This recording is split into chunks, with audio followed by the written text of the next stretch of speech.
During the time that Dr. Carter G. Woodson came along, it was assumed that African Americans had a past that consisted only of enslavement and inferiority. In 1926, Dr. Carter G. Woodson set out to recreate the image of blacks while establishing a lasting legacy of greatness with the yearly week-long celebration he called Negro History Week. This week corresponded with the birthdays of Frederick Douglass and Abraham Lincoln. In his belief that to handicap a student by teaching him that his black face is a curse and that his struggle to change his condition is hopeless is the worst sort of lynching, Woodson set out to establish this week-long celebrations in schools and black churches. In 1976, Black History Week became known as Black History Month, and we are forever grateful for Dr. Woodson's work.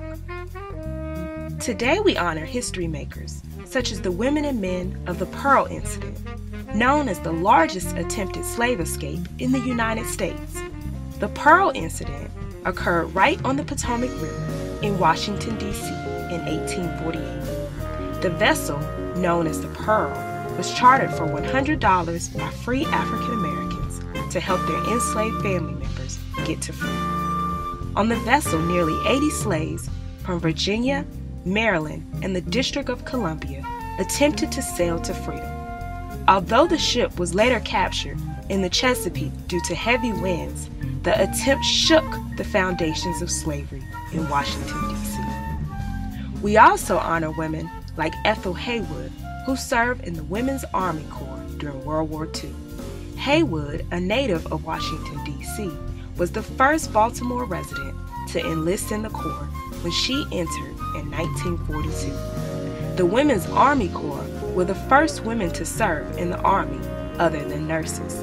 As a recruiter and a lieutenant, Haywood would answer the call of duty proudly as she faced segregated armies where only 10% of the WAC was African American. We honor Benjamin Banneker, who was born in Baltimore County, Maryland in 1731 as a free man. Although he was primarily self-taught, Banneker advanced in the areas of astronomy and mathematics. In the 1750s, when a wealthy acquaintance let him borrow a pocket watch, he used it as a model to fully recreate a clock made entirely of wood pieces.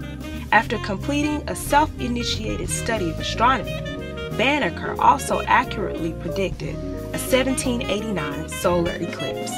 And although Pierre Charles L'Enfant is often credited with designing the layout of Washington, D.C. streets, it was Benjamin Banneker who reproduced from memory the design for the layout of the streets after L'Enfant was fired by President George Washington and went back to France without returning the layout.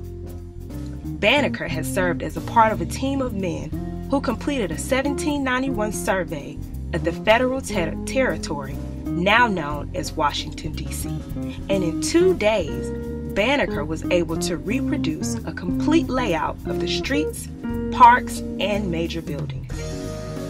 Dr. Woodson once said, "If a race has no history, if it has no worthwhile tradition, it becomes a negligible factor in the thought of the world, and it stands in danger of being exterminated." Black History Month assures that the traditions and the history of African Americans will long be remembered and reverenced for its greatness.